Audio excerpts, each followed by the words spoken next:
Yeah, let's be honest, this one was inevitable, wasn't it? I talked about the best Soulsborne bosses, now I gotta talk about the worst ones. I did it with Platinum Games, now I gotta shit talk a series that I just got done praising for having some awesome boss fights. And just like Platinum Games, the best bosses are quite exemplary, but the bad bosses are, well, bad. But I think we can all agree that Soulsborne bosses are worse than the crap that Astral Chain ever put me through. Whether they're underwhelming in terms of difficulty, or just so difficult and bullshit for the wrong reasons, Soulsborne's bad bosses are infamous amongst gamers, and some are quite responsible for most rage quits amongst people who have tried to immerse themselves into this franchise. And honestly, I can't fault them too much. These fights are just that bad. If you've seen my best bosses video, which I heavily recommend you check out if you haven't already because it's some pretty good shit, then the same rules in that video still apply here. No bosses from Sekiro, at least one boss from each game on screen. Only real rule is that I won't include any of the optional dungeon bosses from Elden Ring, so don't expect to find the invisible Blackblade Assassin or that Duo Crucible Knight bullshit in here, otherwise this list will be nothing but Elden Ring trash. Though that means that mandatory and legend bosses in Elden Ring are fair game, just to clarify that to avoid any confusion. Anyways, let's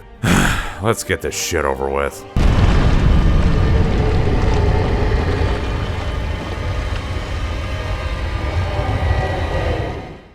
Okay, picture yourself in this scenario. You just got done with the excellent fight with the Abyss Watchers, which I just now realized I forgot to add as an honorable mention in my last video, so, there you go for those of you who were wanting to know why I didn't talk about them. And just got done with the Catacombs of Karthus, which was not fun to say the least, with the constant skeletal gang rapes and cornball-sized orgy balls. It's not a level I look forward to doing any of my playthroughs. Oh no, you blubbering idiot, don't you touch that mug. Don't, I'm warning you.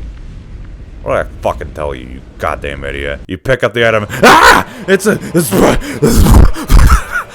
spooky, scary skelly man! Oh fuck, that fog hurts. Oh god, oh my god, what the fuck do I do? Okay, hit the glowies. For the love of God, hit the glowies! Okay, time for phase 2. I'm ready for you, motherfucker. Wait, that was it? Well, that was, shall I say, a great big disappoint. Yeah, for as amazing as the boss roster of 3 is, the first half of the game's bosses have a bad habit of being inconsistent, and thankfully the last truly bad boss is with this guy. Which is a shame because I love his design, and his backstory makes him sound genuinely imposing. In the lore, Wolnir dethroned many kings throughout his life, melted all of the crowns into one, and became quite possibly one of the most powerful characters in Souls history. So, where's all that power gone, my dude? He has a big ass sword that he can swing around if you let the fight go on too long, like I did strictly for this footage. Yeah, I bet you didn't even know he had that until I brought it up, though the Black Fog has a much higher chance of killing you than Wolnir himself does. In fact, there exists a mod of the game where the whole fight is basically redesigned from scratch, and while I haven't played this mod for myself, I can tell just by looking at it that this is at least 10 times more interesting than what we actually got. At least the fight itself is arguably the easiest in the game. You'd have to try to make the fight last longer than a minute in order to make it challenging, even on your first playthrough. That's still way better than the rest of the garbage we have to sit through this list, so buckle up, bitches!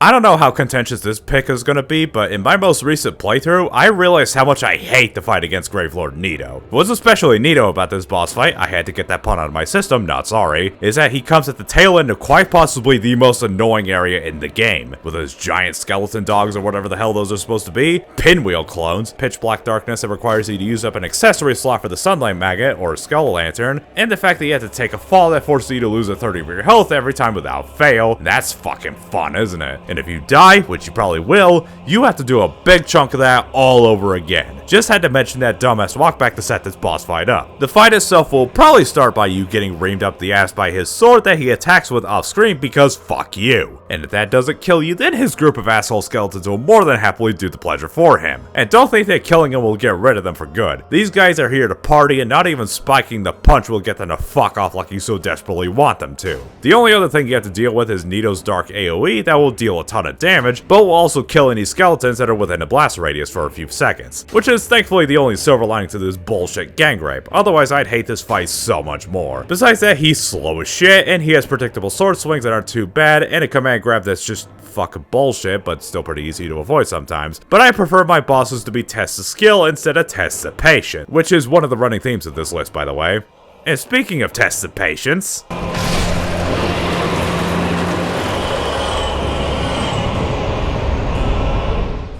You know the bell gargoyles from Dark Souls 1? You know how everyone and their grandmother praises this as being one of the best gank bosses and the one that popularized it for all the sadists out there? Well, no they didn't, because they weren't even the first gank boss. This is the first one to do it, so love him or hate him, these fuckers are the ones to thank or curse for it. I know I sorta praised this boss fight in my last video, but for being the first one, it really shows its age quite poorly. The Man-Eater's fight starts off with just one of these monstrosities at the top of the Tower of Latria, and it's not even the final boss of the area. It starts off simple enough. He roars, he pounds, he charges, basic unga bunga shit. I mean, he's a tad faster than the average boss, but it's nothing too bad. Then you notice the second health bar pop out, and the music picks up, and you're like, what the hell does that mean? And then you get smacked and fall to your death. And then you realize that you have to do that painful ass walk back with the gargoyles and the Cthulhu fucker on the steps all over again. He may have OG status, but his OG status means as much to me as Pikachu and his fat blubbery T-Joe spamming S does, which means fuck, it's a gank boss against two fast and bulky enemies on some very uneven terrain that, by the way, doesn't have any walls or guardrails. So if you get hit by an attack that you couldn't see coming or get unlucky with your positioning, then you may as well throw your PS5 off the nearest bridge. But don't actually do that, this thing is expensive AF. The only things that save this boss are A, you can leave and come back with a stronger equipment to make it easier, and B,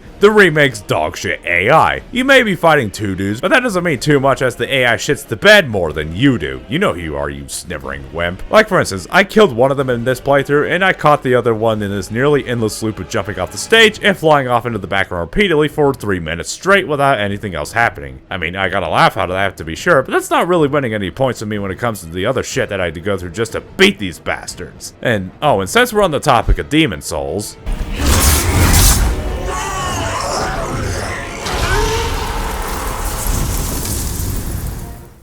so Demon Souls is a game that has multiple areas that you can tackle in any order you want after you beat the Phalanx in Boletaria.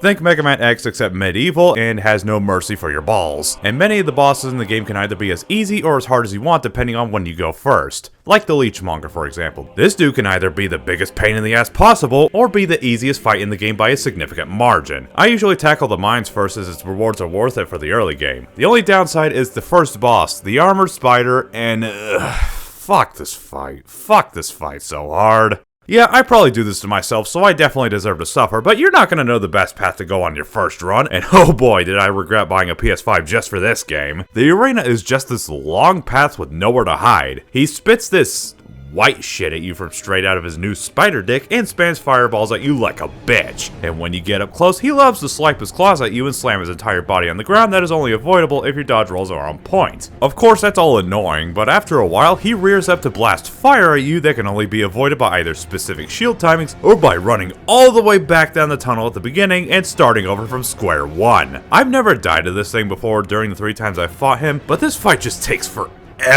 And I can imagine the frustration of having to start over if you happen to die at the very end of the boss, given how Demon Souls works with its lack of checkpoints. The fight itself, in my opinion, is easy like a lot of Demon Souls bosses, but this is also the part of the list where the bosses start to get under my skin with how much I hate fighting them. And if that doesn't scare you for what's to come, then I don't know what will. Also, fun fact, apparently they liked the design of the spider so much, they used it again as a boss in Ninja Blade. I mean, that's some neat trivia I guess, but that's not gonna forgive the amount of headaches this bastard has caused me.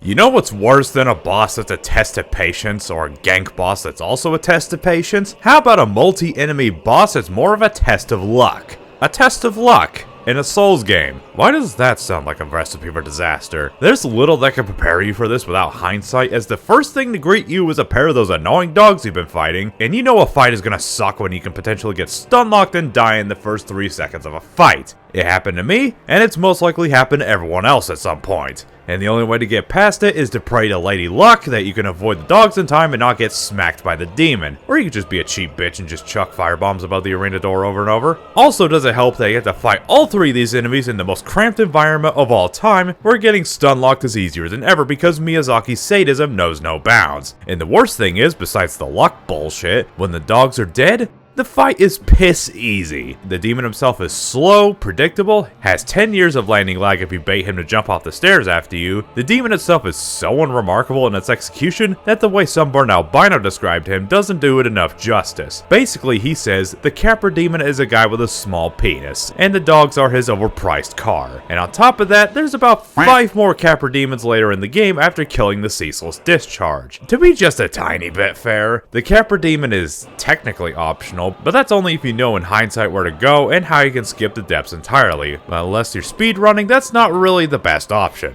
So yeah, I hope the dude who designed this boss in particular got fired immediately afterwards and never finds work in the industry again.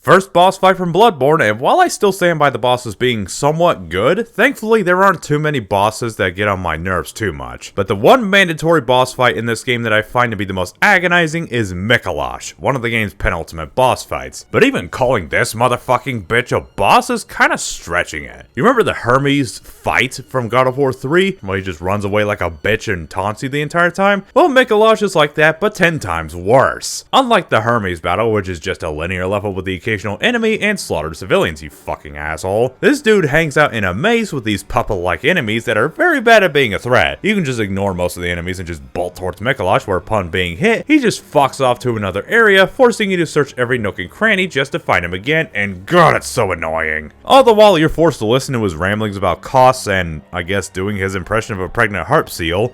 Or an angry Star Wars fan.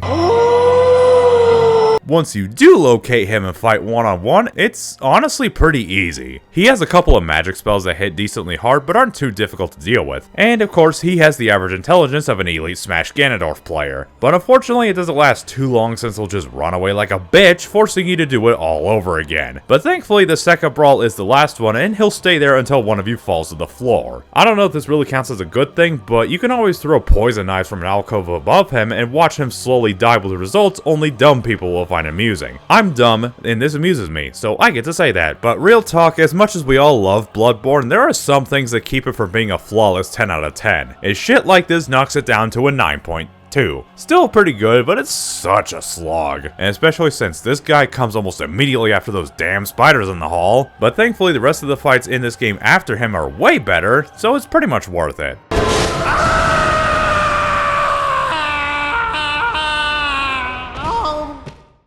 Yeah, it wouldn't surprise me if any of you were shocked that it took me this long to talk about Dark Souls 2. One of the reasons I like DS2 the least, besides the one flask at the beginning, the halved iframes before leveling up the agility stat, nerfed weapon degradation, the lore meaning absolutely fuck all for 90% of it, and you know, the bullshit enemy placements in the Scholar of the First Sin, the biggest one is that the bosses are the worst in the entire series. Now, Demon's Souls was the first in the series, and the bosses, though far from perfect, are at least memorable for their designs and set pieces. Dark Souls 2 has 41 bosses, and yet I struggle to name more than 6 off the top of my head. And unfortunately, one of those is the Royal Rat Authority. You remember how bullshit the Capra Demon was for being a gank boss that relies on luck to actually start it? This boss is actually the same, but even worse. You start by attacking a bunch of oversized rats, I call them overgrown chihuahuas myself, and unlike the dogs in the Capra Demon fight, these guys are super tiny and hard to hit. And not only that, there's 3 of them, and they inflict the Toxic status ailment. And I don't know why they needed to be this dickish, but the Toxic status ailment in this game seems cracked up the ass as your health depletes so quickly. This is a problem as the big bitch himself almost immediately jumps into the fray while you're distracted, and if you're toxic,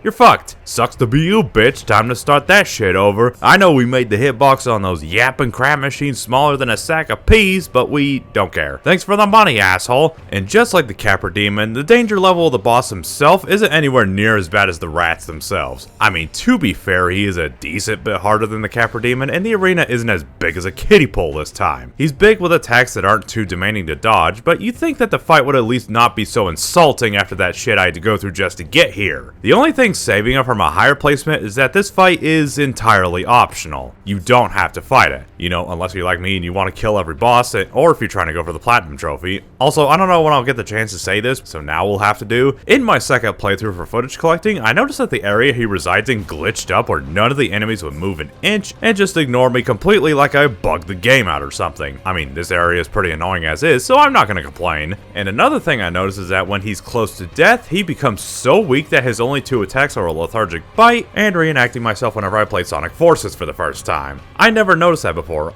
I felt bad for him. Until I remember those stupid chihuahuas said fuck you and ended him. Maybe if you were a fun boss fight, but no, you can go ahead and kiss my ass, you oversized yapping crap machine.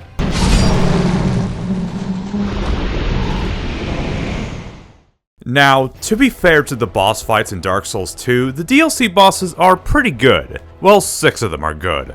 Out of 9. And it's always the optional ones that like to suck the fun out of this game for me. I guess the devs were bored one day, so they decided to put a lot of effort into 2 of them, then decided to hide the other shit bosses behind the most annoying areas in the entire game with the worst walkback I have ever seen in the series. In this boss's case, you have to go through a long ass route filled with strong enemies and petrification statues. And your reward is the first DLC's diarrhea squirt of a boss, the fan-dubbed Gank Squad. Gee, what could the gimmick of this fight possibly be, I wonder? Another thing I forgot to mention about Dark Souls 2 is this game's disturbing fetish for Red Phantom NPCs. While it may be way better at PvE battles in the series, it doesn't take away the frustration of fighting one-on-one in this game, let alone fighting 3 of them at the same time. It's plain and simple. One's a samurai with katanas that causes bleed, another is a sniper bitch who just camps in the middle, and the third dude is just Havel. Nothing more to say than that, but what I hate about this fight, besides the fact that it's a garbage gang fight with human NPCs, is the strategy to beat them. You typically want to aggro the 2 melee guys, baiting them to follow you into this maze-like area, whack the sniper a few times, run away, then rinse and repeat until you kill him. Do the same for the second, you pretty much get it at this point. It's a necessary evil, but it's never a fun fight when the strategy is just run away for 10 minutes. And if you think I'm joking, no, this whole fight took me nearly 10 minutes to win. And thankfully I did it on my first try because it's super easy to get super OP in this game, because I don't think I can imagine how many blood vessels I would have broken if I had to walk through that stupid level again. And the worst part is, of all the scrap bosses in the DLC, these guys actually had the most pleasant walk back of the 3. And if petrification statues amount to a good walk back,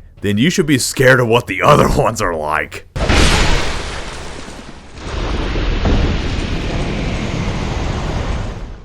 I know that some people really like this fight for some reason. I know that Blazing Knight put this in his God tier list of Bloodborne bosses, but I don't care. I don't give a flying shit what people see in this fight. If Miklosh knocks this 10 out of 10 game to a 9.5, this stupid sack of hentai bullshit knocks it down to a 1.2. I hate this boss. I fucking hate this boss fight. Since Bloodborne was the first Soulsborne I ever completed, this was the boss I experienced at the time that pissed me off unlike anything else. I mean, granted, I was trying to use silver bullets on a big boss, which I found out later was a dumb idea, but even with what I know now, I still hate this fight with a passion. As the hardest boss fight in the main game, unless there's Sunburn Albino, it has a lot of things and more that aggravate me with big bosses in Bloodborne. Annoying weak spots that are hard to hit? Check. Huge disjointed attacks that hit really fucking hard? Check. Bullshit status ailments? Check. She has this one charge attack that she loves spamming if you get too close, and it's such an obnoxious move to deal with that even the wiki says to just take the damage because it's straight up impossible to avoid sometimes. She also has a grab attack that basically kills you in one hit if she gets you, which she will because fuck you. And on top of that, this bitch has a second phase. What does she do here? Oh, nothing, except conjure a force field that drains your health because again, fuck you. When I said she was the hardest in the main game, I meant it. My first playthrough, I only died a small handful of times with some of the other fights like Father Gascoigne and Amygdala. This bitch, on the other hand, took me 2 hours on my first playthrough, and I still had that footage of me struggling to kill her. Hey, editing Yojimbo here.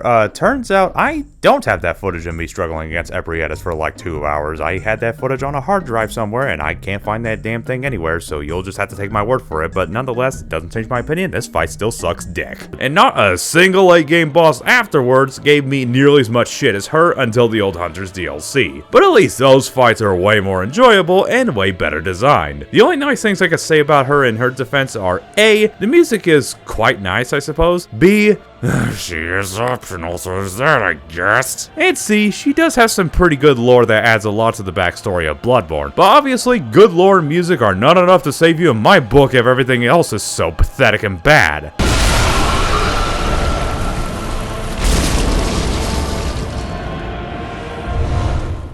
Holy shit, I hate Vendrick so much. Oh no, not because of his boss fight. His fight is just fine. Oh no, it's because in order to do neutral damage to him and not make the fight last 20 hours, you have to collect all the giant souls. And one of them is guarded by this fucker. Wow, another DS2 boss fight. What a shock, am I right? And this boss fight only has 3 attacks, as far as I know anyway. He has a big ass flame breath that leaves himself the most vulnerable, and some occasional claw swipes and stomps, I guess. And yeah, they're all super easy to see coming since he telegraphs them a week in advance. So yeah, the fight is surprisingly easy. But what nets this fight up here is the fact that this fight is so boring. The Ancient Dragon has the highest health in the game, high damage resistance, and is strong enough to two-shot you even if you have the best fire armor in the game. The strategy to fighting him is you have to run up, give him a desperately needed pedicure, run away to bait out his fire breath, run in, and rinse and repeat forever. Which is what I do, and this fight takes 12 minutes, but in Souls that may as well be 30 minutes. And God help you if you die to him. You have to do a whole run back of the entire level with those dumb as hell knights with the wonky attack timings, and it's one of the most infuriating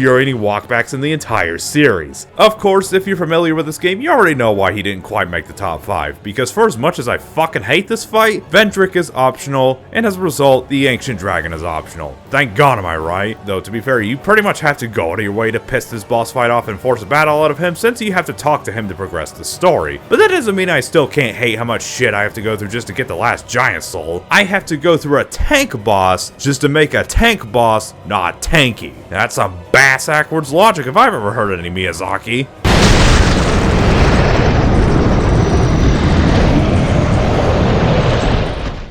Okay, I know that people are just gonna come and burn my house down if I don't include the Bed of Chaos in the top 5. Now, don't get me wrong, I hate this fight just like the rest of you, but personally I never agreed that this was the most bullshit boss in Souls history. I'll explain in a few minutes, but let me set the stage. After getting the Lord Vessel, you have to go off and claim the souls of the 4 lords before you can fight the big bitch himself, Gwyn. Gravelord Nito, who I talked about earlier in the video, Seath the Scaleless, the 4 Kings, and now the Witch of Izalith. First of all, I will 100% agree that the Lost Izalith is a super annoying level, one of the most annoying in the entire game. There's a ton of dragon ass carcasses, yes you heard me correctly, these weird hentai creatures make the weird noises, and an assload of lava, and you have to go through most of it when you die. You can tackle any of the lords in whatever order you want, but I have a friend that always recommends you take on the Bed of Chaos first. Why? Simply put, to get that bitch over and done with. The fight is more of a platform puzzle than an actual fight. She tries to sweep you with her giant group fingers, and most, if not all of them, are successful given how fucking huge she is. And the goal is to attack 2 barriers, causing more of the floor to fall down, so you can go down and kill the witch deep inside.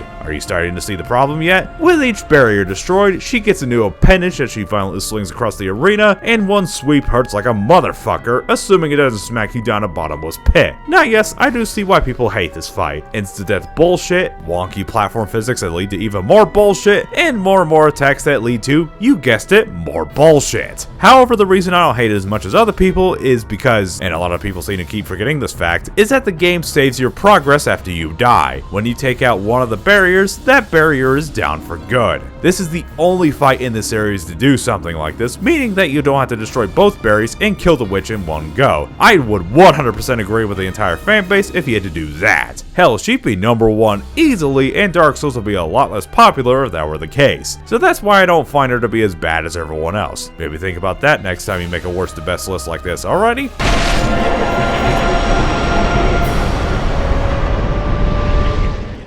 You know, know, it's been a while, so where's the Elden Ring candidates, I hear you ask? Well, one of the reasons I excluded any of the overworld dungeon bosses is mainly because the list would mostly consist of nothing but them if I did. I loved my time with Elden Ring, but that doesn't excuse the laziness from the developers for not only recycling tons of unique fights, but also slapping 2 random enemies into the same arena and just saying, thanks for the $60, have fun, asshole. And also, only removing the optional low-level bosses makes the pickings a bit more interesting because the unique demigod fights are pretty good, with the main glaring exception being the game's poster girl, Melania. Now, of the candidates on this list, this is probably the most contentious of them all. I've seen dozens of comments saying how much they adored the fight, while the rest of them wish that the man responsible for this design to be thrown into an oversized office shredder. I am in the latter camp, sorry to say. So picture this, you go through arguably the hardest area in the game, full of demi-humans, sorcerer cavalries, Erdtree avatars, and at the bottom of the tree is the main girl herself, and she's more than ready to keep her title as the most powerful warrior around. The fight starts in, oh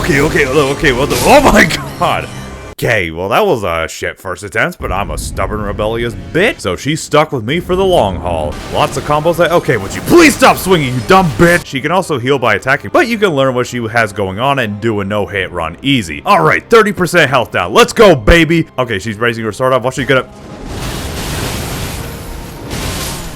What the fuck was that shit? Okay, attempt 27. Okay, she's doing it again, time to dodge.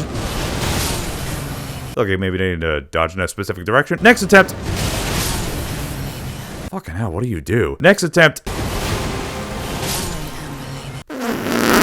Attempt 572. Okay, fuck off with your Octo-Slash garbage, you $6 whore! Yeah, that's basically how it went, except just take those 30 seconds of footage and stretch that shit out to, oh, I don't know, 5 hours. 5 long hours. I mean, holy shit, not even the Orphan or Slave Knight Gale were this difficult, what the hell? And that's just the first phase. After you deplete her first health bar, she... derobes herself and becomes the most powerful character in the game, essentially, with AoE attacks that inflict Scarlet Rot, doppelganger attacks, and giant-ass flowers that can easily one-shot you if you fail to avoid them in time. But the problem is that she still has that bullshit waterfowl dance. What sucks about this in the second phase is that she has another attack with a similar wind-up to her dance shenanigans. Is she gonna do her avoidable attack, or am I just fucked because of RNG? And, well, that's just great. I have to fight through that first phase all over again. The only consistent way I beat this fight is by running around and just baiting her into doing it and running away, relying on randomness basically, and we all know how I feel about that. And even then, that strategy was kind of a crapshoot. Out of those 5 hours, you want to know how many times I got to phase 2? 7.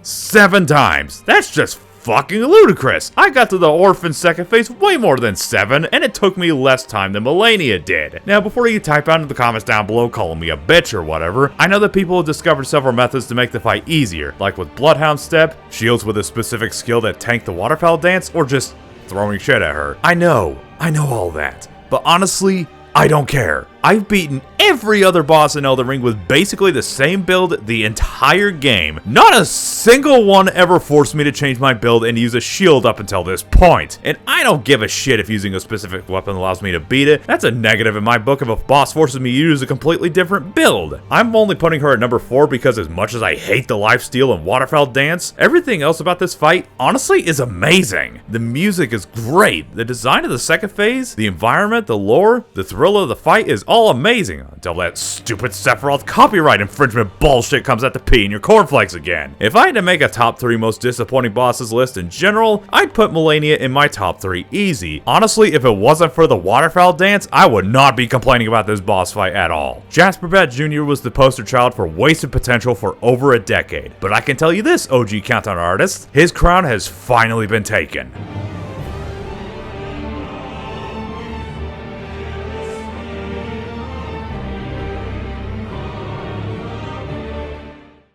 You know, Melania was such a disappointment for living up to her potential just a bit too much, but at the very least, she lived up to it more than the Dragon God from Demon Souls did. So imagine, if you will, you're watching the opening of the game, and the last thing you see is this hulking behemoth of a dragon with 2 mouths and going, oh shit, I have to fight that thing, don't I? And funnily enough, the game will give you a taste of his power if you kill the Vanguard Demon at the beginning of the game, where he fucking Falcon Punches you immediately upon entering the room. That's a heck of a way to leave an impression. You eventually find him at the end of the mines as an archdemon after killing the Flame Lurker. Like, he's not even the final boss of the game. Are you joking me? You all know my best Dragon Boss in the series by now if you watched my last video, but this is my worst Dragon Boss in this series, and it's not even close. At least the Ancient Dragon was optional. The quote-unquote fight against the Dragon God is a stealth mission.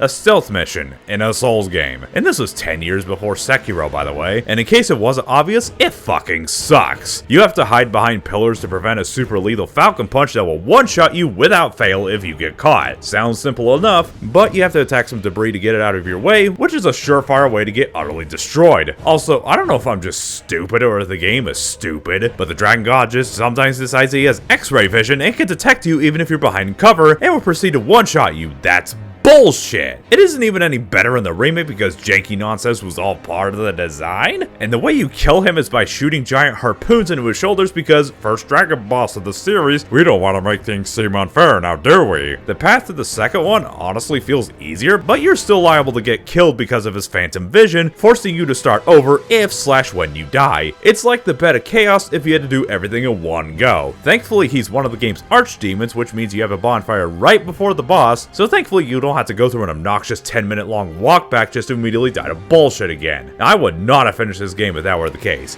So yeah, this fight has it all. Wasted potential, bad design, lame difficulty spikes, no sense of satisfaction whatsoever. I'd easily rank this as the worst boss in the series if you had to fight 2 of them. But at the very least, there's only one of him.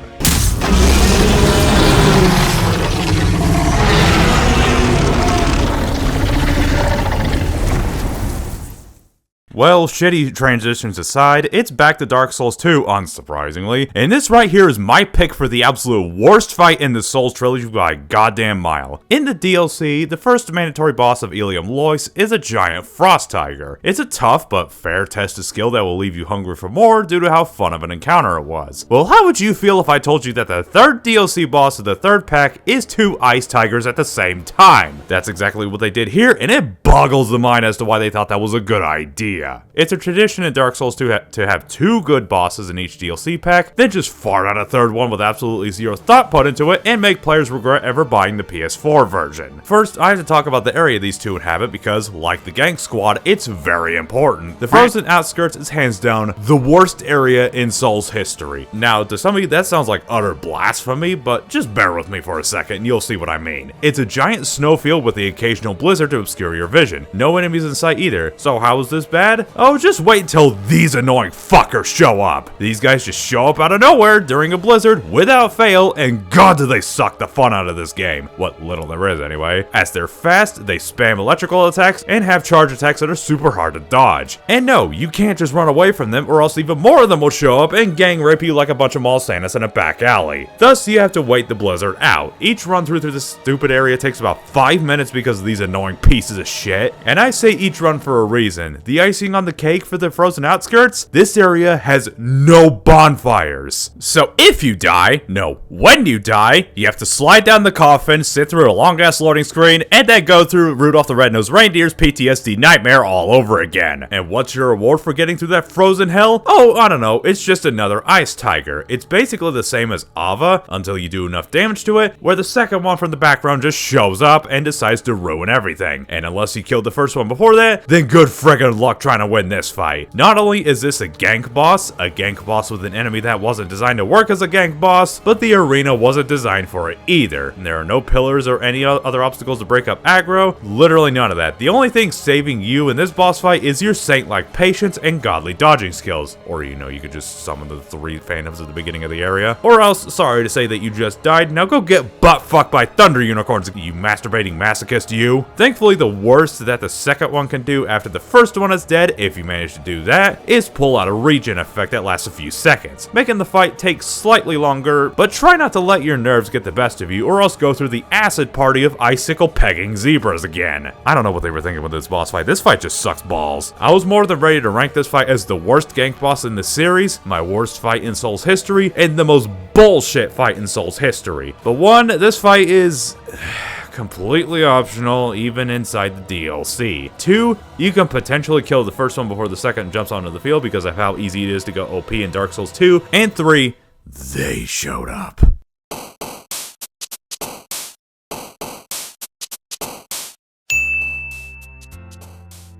Probably the lamest design for a boss in Souls history, and it comes at the very end of the most annoying area in Demon Souls, but at least you can come back to the Valley of Defilement last and make this bitch an absolute cakewalk. It's just a copy-pasted clone of the Asylum Demon, but with bullshit AoE attacks that are next to impossible to dodge. That's fucking fun. Really obnoxious camera movements combined with the bullshit arena design that requires luck to survive sometimes. This fight can kiss my ass. This one just barely scraped out of the running, by the way. Ever wondered what a 3v1 boss fight will look like? Well, Dark Souls 2 managed to answer a question that shouldn't have been answered, and the results are predictable, straight up bullshit.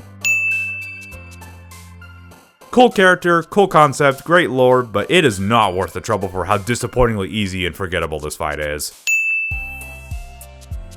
Not very hard, and the atmosphere is pretty creepy, but it's just so boring. At the very least, it's not offensively bad like everything else on this list.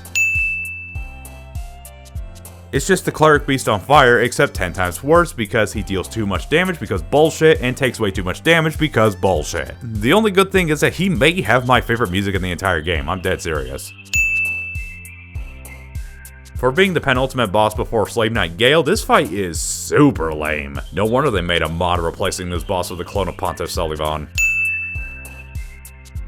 Now, personally, I don't think Gideon is that bad, but if I can't include optional non-demigod bosses, then someone has to go here. He can be kind of annoying sometimes, but not enough to be on the list in my opinion. But what is enough to be on the list, however,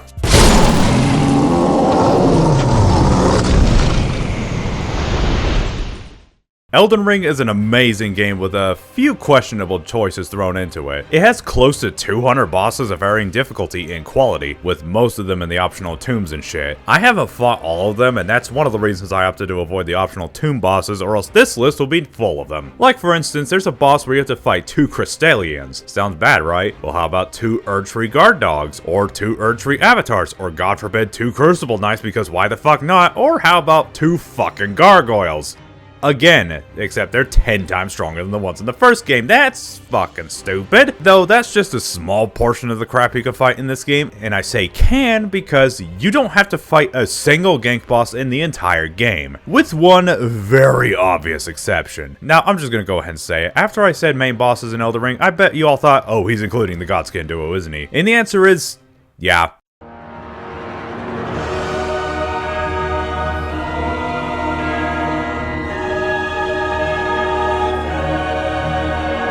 Wow. Just wow. I thought that I had seen the worst of it with Dark Souls 2 and the shit that game throws at you for no good reason. I thought there was no way that Elden Ring could possibly fuck up nearly as bad as they did with Luden Zalin. But then I got to the crumbling farm Ozla, home to 2 of the best in-game fights in the game with Malekith and Dragonlord Placidusax, but in order to get to them, you have to go through the 2 Godskin enemies at the exact same time. Now, that sounds pretty stupid, doesn't it? Because it is. It's about as stupid as turning Winnie the Pooh into a slasher movie. Oh, wait.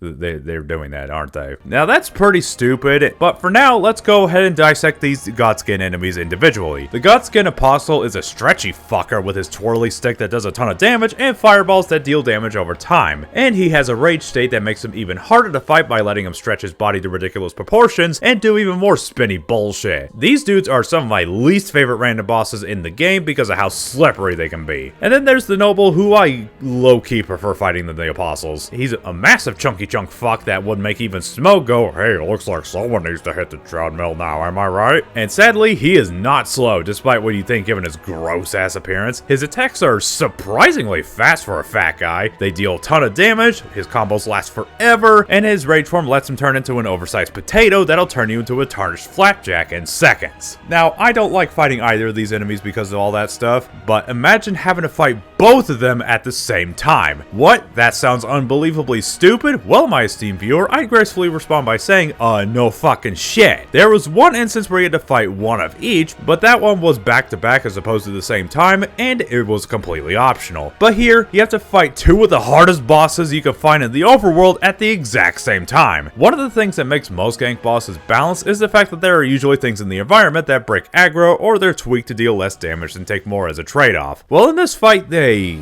kinda lowered how much health they have, not that it makes a difference really, but their DPS is still the exact same regardless, or it just feels the same. Seriously, fuck the damage output in the late game. And the pillars in the arena break after getting hit, and oops, there goes your cover. No protection for fireballs from you, good sir. And remember when I talked about their rage states? Yep, they can get enraged when they get to half health, and you'll have to deal with one pissed off marshmallow while dealing with a Rama bitch at the same time. You know what's even worse? As if it couldn't get too much worse, right? Well, one of the things about gank bosses is that once you kill off one of the enemies, you can just go ahead and fight the other one-on-one and make the fight 10 times easier. Here, that's just an afterthought at best. Once one's dead, oh, the other one will just summon another one at full health, because that's fucking fair. And also, in case you're curious, if you kill both of them at the same time, they'll just come back turning what was supposed to be a 2v1 into overall a 4v1. Doesn't that sound fucking amazing? Now, personally, I never used the Ash summons as I wanted a personal challenge, but this was the first of 3 bosses that forced me to use the Mimic tier just to beat it. That's how bad this shit is. By the way, in case you were curious, the other 2 bosses that forced me to use the Mimic tier were the 2 Crucible Knights and Melania. That's how stupid that is. As bullshit as Melania's waterfowl dances, along with her heal ability, at the very least, you don't have to fight her. As much as I fucking despise every single garbage fight from Dark Souls 2 from Royal Rat Authority to Ludens and their stupid arenas, at the very tiny bit least, you don't have to fight them. And for how stupid the gank bosses in Elden Ring are, like the Crucible Knights or whatever the crap they decided to throw together, at the very least, you don't have to fight a single one of them. The Godskin duo? Nope, you don't have that luxury. You have to fight them in order to beat the game. You know, unless there's some glitchy exploit that someone discovered that I'm not aware of that lets you skip them. In which case, if that exists, please share it with the rest of the class. I don't see how you can even argue with this one. The walk back is way less painful than the frozen outskirts and the stupid reindeer bullshit, but this fight has everything wrong with not just a Souls boss, but a boss fight in general in any game. The design is lazy and poorly thought out. The difficulty is ludicrous and downright unfair. And unlike a bunch of other fights on this list, you can't ignore it and skip it. I never imagined they'd ever create a boss fight that's worse than Ludens, but not only did they do just that, but they did it in a hyped up game like Elden Ring. I thought you knew better than this, Miyazaki, and I'd be baffled beyond belief if they attempted something even worse than this in their next game. I'm the awesome Yojimbo, and the Godskin duo is hands down the worst boss I've ever faced in a game. Thank you for watching, and I'll see you guys next time. Take care.